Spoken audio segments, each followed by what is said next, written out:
Good morning. This is Sakshi Joshi, and the topic of my presentation is from linear and abstract algebra. So the first topic of my presentation is vector space.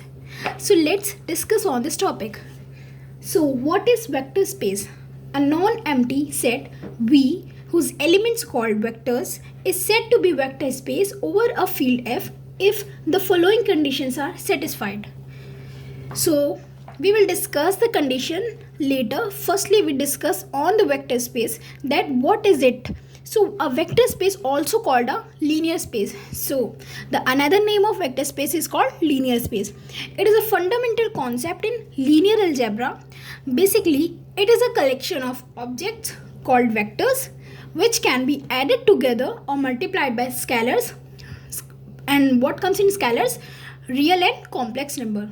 Now, the exact definition of vector space is said to be a vector space over a field F, like R for a real number or C for a complex number, is a set V equipped with first vector addition for all u comma v belongs to V.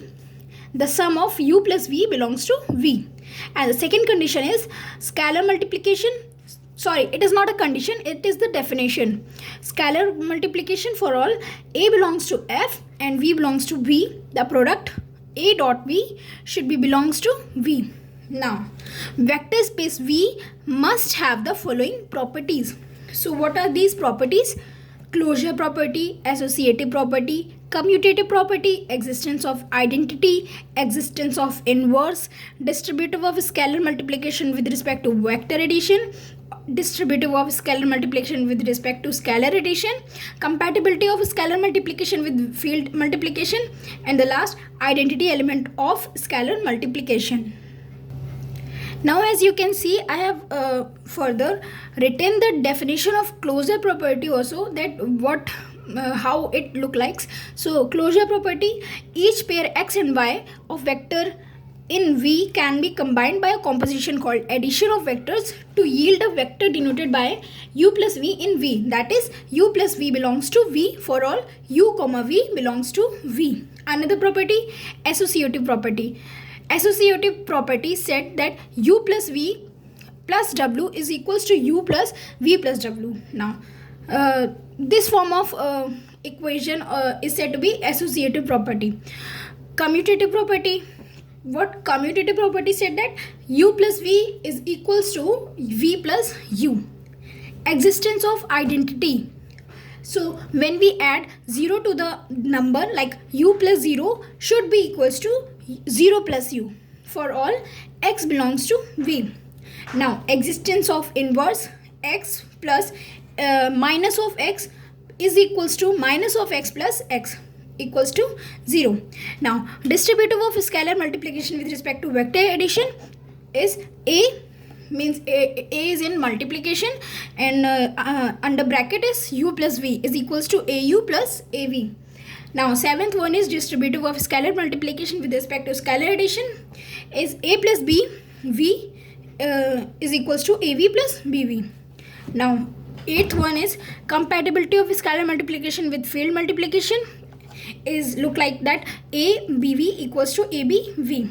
Now, the last one is identity element of scalar multiplication is that when we multiply any element with 1, or we can say when we multiply any element with unity, it gives its own element, like 1 into v gives v. Now, moving to the next, examples of vector spaces. So the first example is when r raised to the power n. This is the example of vector spaces. What it denotes, that r raised to the power n denotes the set of all n-dimensional real vectors. C to the power n denotes the set of all n-dimensional complex vectors. Function spaces, set of functions that can be added and scaled. Matrices, set of m into n matrices over a field. So these are the example of vector space. Now, what is internal composition or vector addition? So the addition of two vectors from the same vector space.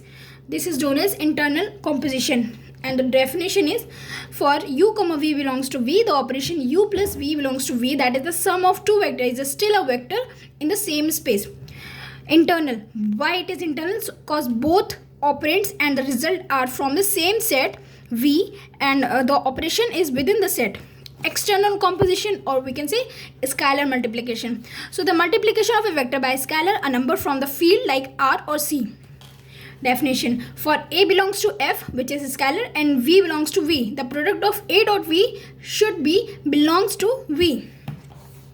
As we discussed that what are the general properties of vector space: commutative of addition, associative of addition, additive identity means zero vector, addition inverse, and scalar multiplication identity, distributive of scalar over vector addition, distributive of scalar addition over vector, associative of scalar multiplication, multiplication by zero scalar, and multiplication by zero scalar zero vector. Now discuss the first theorem on the vector space. Let V of F be a vector space and 0 be the zero vector V. Then following the properties will be follow that A into 0 should be 0 for all A belongs to F. 0 into A should be 0 for all A belongs to V. A into inverse of A, or we can say A into minus of A gives minus of A into A for all A belongs to field F and A belongs to V. Similarly, these properties. Now moving to the next theorem, theorem 2. Let V of F be a vector space if A comma B belongs to F and A is a non-zero element of V, then A comma A into A equals to B into A for all A equals to B. Now second point, if alpha and beta belongs to V and alpha is A is a non-zero element of F, then A into alpha equals to A into beta, since alpha equals to beta. Now vector subspace. A vector subspace or linear subspace is a subset of a vector space that is also a vector space under the sum operations of vector addition and scalar multiplication. So needed certification, what are these certification is that zero vector closed under addition and closed under scalar multiplication. So these are the needed satisfaction for being a vector space. Now there are also two theorems based on the vector space. The first is the necessary and sufficient condition for a non-empty subset W of a vector space V over field to be a subspace of V is that W is closed under vector addition and scalar multiplication in V. Theorem 2. Suppose W is a subset of a vector space V, then W is a subspace of V if it's the following two conditions hold. So the first condition is for zero vector, 0 belongs to W, and B for every U comma V belongs to W and K belongs to K, the sum of U plus V should belongs to W, the multiple of K into U should belongs to W. Now algebra of subspace. The intersection of any two subspace W1 and W2 of a vector space V of F is also a subspace of vector field. So the union of two subspaces is a subspace if and only if one contained in the other. These are the we can say important points or important conditions. Now next one, arbitrary intersection of subspace, that is the intersection of any family of subspaces of a vector space is a subspace. Now what is linear combination? So if A1 into A2 or dash dash an till an belongs to V, then any vector A belongs to equals to A1 into alpha A1 plus A2 into alpha A2 plus an dash dash an into alpha an, where A1 A2 till an belongs to F is called a linear combination of a vectors alpha A1, alpha A2 or alpha an. We can consider alpha an as B1 B2 also, so no issue. Now what is linear span? Suppose U1 and U2 till Um are any vector in vector space V, any vector of the form A1 U1 plus A2 U2 plus A3 U3 till Am where Ai are scalar is called a linear combination of U1 U2 till span U1 U2 U3 and R span Ui is called the linear span of u1 comma u2 till um. So if w1 and w2 are subspace of vector space v of f, then w1 plus w2 is a subspace of vector field. Then w1 plus w2 equals to w1 union w2, that is w1 union w2 is equals to wi plus w2. Now linear dependent or linear independent. So the vectors v1 and v2 vm in v are linearly dependent if there exists a scalar a1 a2 till am in k, not all of them 0, such that a1 v1 plus a2 v2 plus am vm equals to 0. If this condition applied or this conditions hold, then we said the vector is linearly dependent, and if don't, then otherwise we say that the vectors are linearly independent. So following are the remarks of this topic, that suppose 0 is one of the vector v1 v2 v3 vm, say v1 equals to 0, then vector must be linearly dependent as linearly combination where coefficient of v1 should not be equals to 0. Suppose v is a non-zero vector, then v1 by itself is a linearly independent cause kv is equals to 0 when v not equals to 0, that is k equals to 0. The third one is, suppose two of the vectors v1 v2 vm are equal or one is a scalar multiple of the other, say v1 equals to k v2, then the vector must be linearly dependent. The last second is, two vectors v1 and v2 are linearly dependent if and only if the sum is a multiple of the other.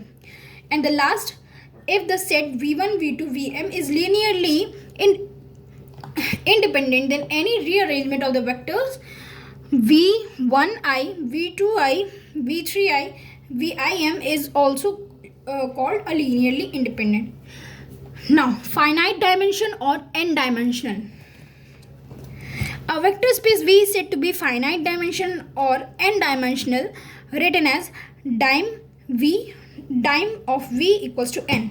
So this is the symbol or quotation of n-dimensional. So if V has a basis with n elements, above definition tell us that all the bases of V has the same number of elements. So this definition is well defined.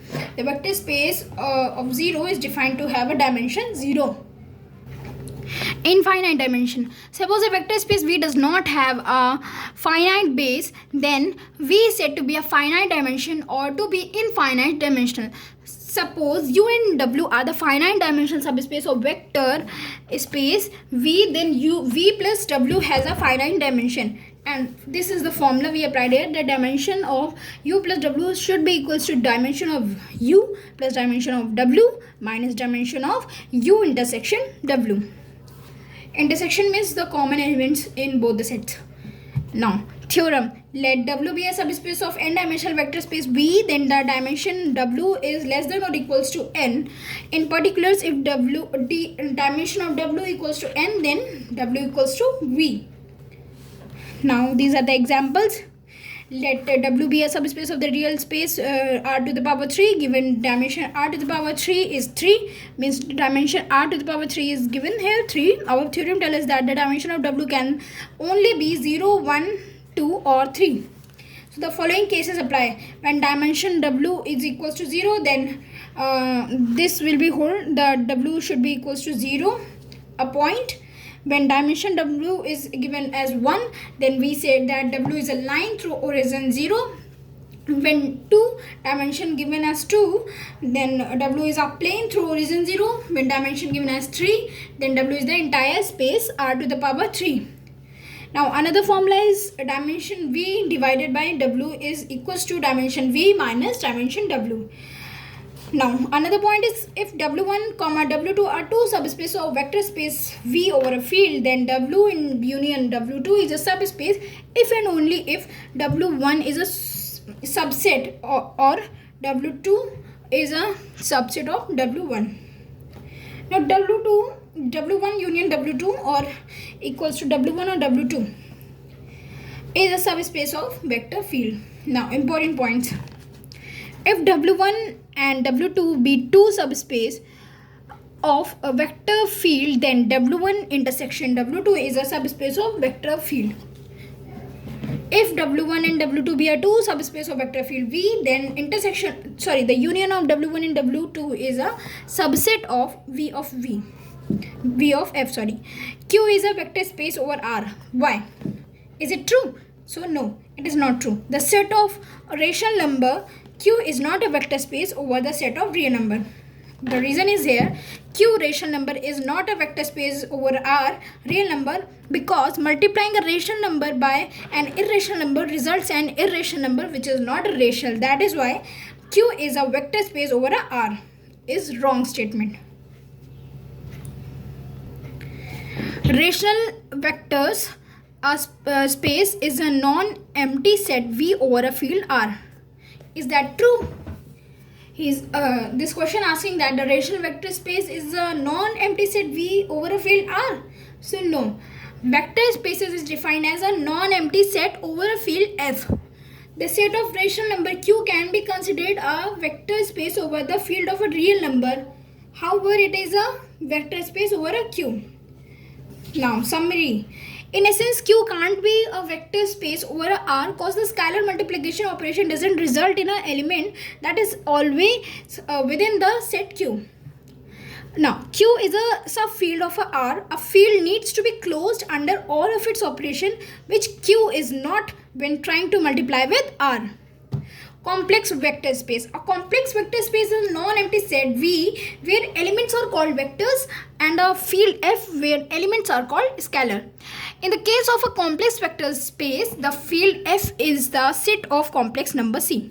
Now the point is here, linear span of L of S, that is L of S, is the smallest subspace of a containing L of S. These are the important points when we are doing MCQs. These are the important points. Now another example is this set of vectors. These are the vectors is. So now moving to the solution. A set of vector is linearly dependent if the only solution to the equation is this C1 into V1 C2 into V2 plus Cn into Vn equals to 0, where C1 C2 and Cn equals to 0. A set of vectors is linearly dependent if there exists a non-trivial solution. At least one Ci should not be equals to 0 to the equation. Okay, now how to solve this type of questions? So set up a linear combination of a vectors equal to the 0 vectors and solve for the coefficients. When we are solving for the coefficient, we identify whether the vector is linearly independent or linearly dependent. So when we have this type of questions, we arrange it as this. We separate our coefficients outside the bracket and under vector spaces. Now under set of vectors. So this type of question we arrange it like, and C1 is equals to C2 equals to C3 should be equals to 0, since the only solution is the trivial solution, that C1 C2 C3 all are equals to 0, then the set of vector is linearly independent. Another example is the vectors 1, 1, 0, 3, 1, 3 and the last 5, 3, 3 are linearly independent or linearly dependent. So arranging these as we discussed earlier, that separating the coefficients outside the brackets and under the brackets we write the set of vectors. So we have written here now linearly dependent non-trivial solution because Ci not equals to 0. Another example, the vector 1, 1, -1, 2, -3, 5 and the last 0, 1, 4 of r to the power 3 r is r. So हमें यहाँ पर दिया हुआ है vectors. We arrange it in a matrix form, m into n form. Now we find the det A. So the value of det A is -27. So when the value of det A when the value of det A is not equals to 0, we say the vectors are linearly independent. When the value of det A is equals to 0, then we said that the vector space or set of vectors are linearly dependent. Now there are 2 points to be noted. Any set containing linearly dependent set is itself a linear dependent. Second point, a set of vectors which contains at least one zero vector is linearly independent.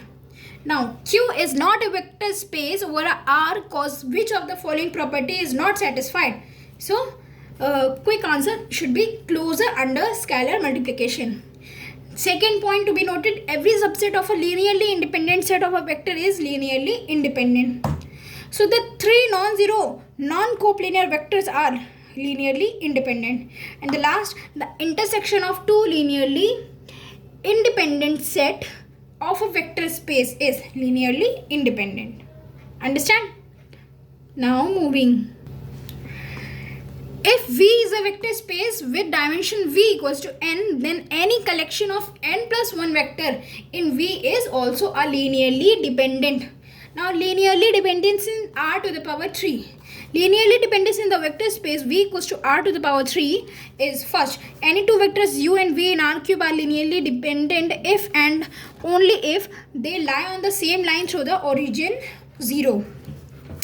Any three vectors U, V and W in R to the power 3 are linearly dependent if they lie on the same plane through the origin O. Now theorem, the vector space V is said to be the direct sum of its, this topic is another about direct sum, but let's discuss. The vector space V is said to be direct sum of its subspace U and W denoted by V equals to U plus W. This sum is this symbol is of direct sum. The vector space V is the direct sum of its subspaces U and W if and only if when V equals to U plus W and the second U intersection of W should be equals to 0. Now example, consider the vector space V equals to R cube, then let U be the xy plane and W be the yz plane, that is U equals to a comma b comma 0 such that a comma b belongs to R and W equals to 0 comma b comma c such that b comma c belongs to R. Then R to the power 3 equals to U plus W because every vector in R to the cube is the sum of U and U and A vectors in W. However, R cube is not a direct sum of U and W because the sum are not unique. Now we write now another example is here. Let U be the xy plane and let W be the z axis, that is U is equals to a comma b comma 0 such that a comma b belongs to R and W equals to 0 comma 0 comma c such that c belongs to R. Now any vector a comma b comma c such that belongs to R to the power cube can be written as the sum of V and A vectors in V in one and only one way. A comma b comma c equals to a comma b comma 0 plus 0 comma 0 comma c. According to R cube is the direct sum of U comma W. Sorry, U and W. So R cube equals to U direct sum of W. Now linear transformation. So linear transformation क्या होता है? तो a linear transformation can be defined as the let U and V be a vector spaces over the same field K, a mapping F such that V tends to U is called a linear mapping or linear transformation if it satisfies the following two conditions. First, for any vectors V comma U belongs to V, for all F U plus V is equals to F of V plus F of U. And the second condition is for any scalar K and a vector V belongs to V, F R into V equals to K F of V. Means let U comma this definition is saying that let U comma F and V comma F be the two vector subspace, alright, over the same field K. Field can be denoted as any constant or any arbitrary alphabet. So but it should be same field from same field. A linear transformation from U into V is a function from U into V such that this condition. This condition is also called a linear property. Now moving to the rank and nullity of a linear mapping. Let F such that belongs to V tends to U be a linear mapping. The rank of F is defined to be a dimension of its image on the nullity of f is defined to be the dimension of its kernel, namely rank of f equals to dimension of m of f and nullity of m equals to dimension of kernel of f. This is the definition of dual space. You can see the set of linearly functional of a vector space V over a field K is also a vector space over a K with addition and scalar multiplication defined by you can take any symbol. I have taken here phi plus sigma into frequency, sorry, V plus phi into V plus sigma into V, and K of phi into V equals to K phi V, where phi and sigma are linear functions and V and K belongs to K. This space is called the dual space of V and it is denoted by V star. Thank you.